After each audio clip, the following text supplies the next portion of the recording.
ᱞᱟᱦᱟᱛᱮ ᱥᱟᱱᱟᱢ ᱠᱚᱜᱮ ᱡᱚᱦᱟᱨ ᱟᱹᱞᱤᱧᱟᱜ ᱩᱯᱨᱩᱢ ᱫᱚ ᱦᱩᱭᱩᱜ ᱠᱟᱱᱟ ᱚᱱᱤᱯᱟ ᱴᱩᱰᱩ ᱟᱹᱛᱩ ᱫᱚ ᱜᱚᱸᱜᱟᱢᱩᱲᱟᱹ ᱜᱚᱝᱠᱮ ᱱᱚᱰᱮ ᱱᱟᱜ ᱛᱤᱱᱟᱹᱜ ᱥᱮᱨᱢᱟ ᱠᱷᱚᱱ ᱱᱚᱝᱠᱟ ᱵᱤᱱᱤᱰ ᱯᱮ ᱮᱢ ᱦᱚᱪᱚᱭᱮᱫ ᱠᱚᱣᱟ? ᱱᱚᱰᱮ ᱯᱨᱟᱭ ᱦᱩᱭᱮᱱᱟ ᱛᱩᱨᱩᱭ ᱵᱚᱪᱷᱚᱨ ᱜᱟᱱ ᱪᱟᱹᱞᱩ ᱟᱠᱟᱱᱟ। ᱟᱪᱪᱷᱟ, ᱱᱮᱥ ᱱᱚᱣᱟ ᱡᱟᱦᱟᱸ ᱡᱮ ᱥᱟᱱᱛᱟᱲ ᱵᱤᱱᱤᱰ ᱦᱩᱭᱮᱱᱟ तो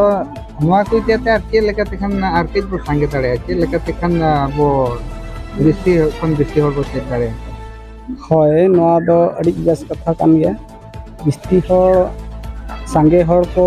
ऑल चिकी तेबन सेना हचो लगित खान अब जतो हर निजे निजेरा दायित्व ताहेन बढ़ा दरकार काना आर निहाती गे ऑल चिकी बाबो सेना लेखान मा चेतन से बाबो लाहा के आबो जाति धर्म करम जतो आदो कान गया अदो नवा लहाय लगिन खान दो निहाती अतु टोला रेन माझी बाबा को आर परनिक बाबा को हो दायित्व लगती कना और निजे ओरा परिवार रेन होड़ हो निजे दायित्व लगती कना और एनेनांग गे सेना दाड़ेया सनाम को गे जोहार इኛ उपरुम दो हुयुकना nyutum दो हुयुकना सालहो मुर्मू अतु ताले सुनिए और तेहें दो इन दो नोड दुñ हेज अकना बिनिट एम लगन मांग सेरमा दुñ होय मांग वर्ष दो तहन लातार चनच रिñ एम निया धा दो चेतन चनच रिñ और नवा सांताल एग्जाम एम कते अडी बेस बुझे कना निजे भाषा ते निजे एम एग्जाम एम ओना जतो खन खुशी रिया कथा और जिते बेले कॉलेज करे हो सार को किंबा उनको आलेरिन जोटा को कुलिया ऑल को नेलिन खान संता कोते उनका बेड़े बेड़े ऑल जोकट को नेलिन खान मितिया को नोद चित भाषा दमले आदि मिता को आले भाषा आदि को मितिया चित आपे हो सरी के भाषा मेना आदि मिता का हो मेना यूट्यूब रे सर्च पे ऑल चिकी मेनते हिजु तपिया एन खान दो आको को मेना सरी के आदो इनता में हो आदो को मितिया आपे भाषा ते चेत काल में किछि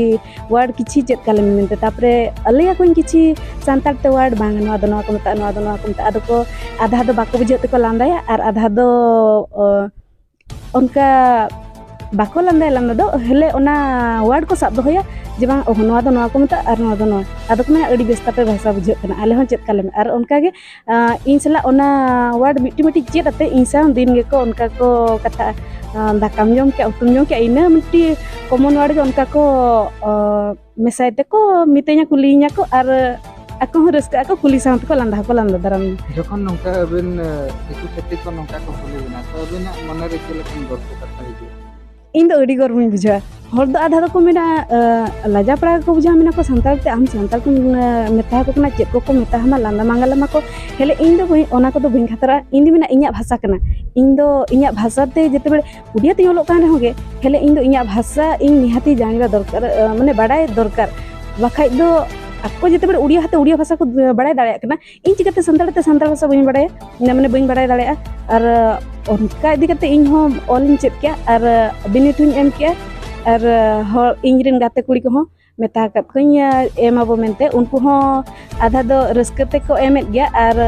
आधा दो चेक को चेता को प्रॉब्लम कना उनको दो बाको अंदर कना और उड़िया जोटा कुड़ी ते को उनको को मेना आले होले एमा मेनते आदो उनको दो नित पर्यंत ना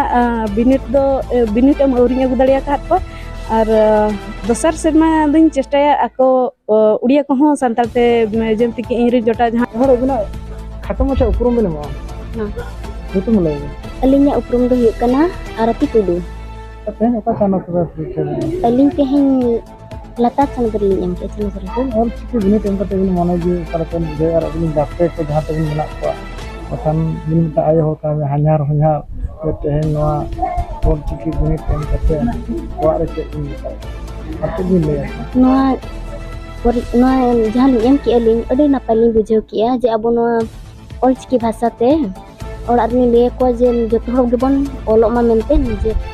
नवा सिकन एमा को मेनते जोहार गे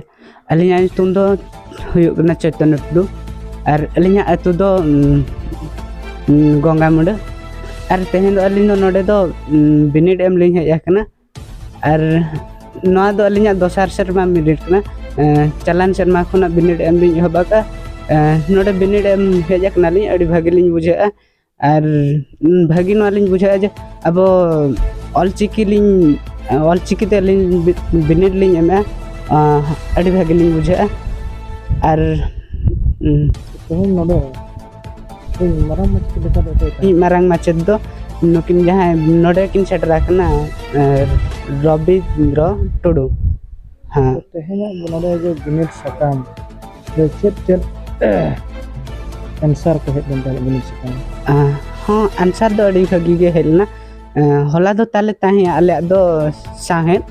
ᱟᱨ ᱛᱮᱦᱮᱧ ᱫᱚ ᱤᱝᱞᱤশ ᱱᱚᱣᱟ ᱚᱞᱪᱤᱠᱤ ᱵᱤᱱᱤᱰ ᱮᱢ ᱠᱟᱛᱮᱱ ᱢᱚᱱᱮ ᱡᱤᱣᱤ ᱪᱮᱫ ᱵᱤᱱ ᱵᱩᱡᱷᱟᱹᱣᱟ? ᱟᱹᱞᱤᱧ ᱢᱟ ᱟᱹᱰᱤ ᱵᱷᱟᱹᱜᱤ ᱞᱤᱧ ᱵᱩᱡᱷᱟᱹᱜᱼᱟ ᱟᱨ ᱟᱹᱞᱤᱧ ᱞᱤᱧ ᱢᱮᱱᱟ ᱡᱩᱫᱤ ᱱᱚᱝᱠᱟ ᱜᱮ ᱟᱹᱞᱤᱧ ᱞᱮᱠᱟᱜᱮ ᱟᱹᱞᱤᱧ ᱨᱮᱱ ᱜᱟᱛᱮ ᱠᱚᱦᱚᱸ ᱡᱩᱫᱤ ᱟᱨᱜᱮ ᱟᱹᱰᱤ ᱜᱟᱱ ᱠᱚ ᱱᱚᱝᱠᱟ ᱟᱹᱞᱤᱧ ᱞᱮᱠᱟᱱ ᱠᱚ ᱡᱟᱦᱟᱸ ᱢᱮᱱᱟᱜ ᱠᱚᱣᱟ ᱱᱟᱦᱟᱜ ᱜᱤᱫᱽᱨᱟᱹ ᱠᱚ ᱱᱤᱛᱚᱝ ᱠᱚ उनको कहाँ जुदी अलिंग लेका गे को रस्क आको आको हम बिनिट को एमा के आरगे अड़ी रस्क लिंग बुझा अलिंग हो और अलिंग दिन गाते को जहाँ लेका मानम लहा शर्मा अले बिनिट ले एम के आर मुचत हेलो अले ले माने ले जतो हर प्रतिज्ञा ले हताला जे दोसार शर्मा जहाँ अब बिनिट बो एमा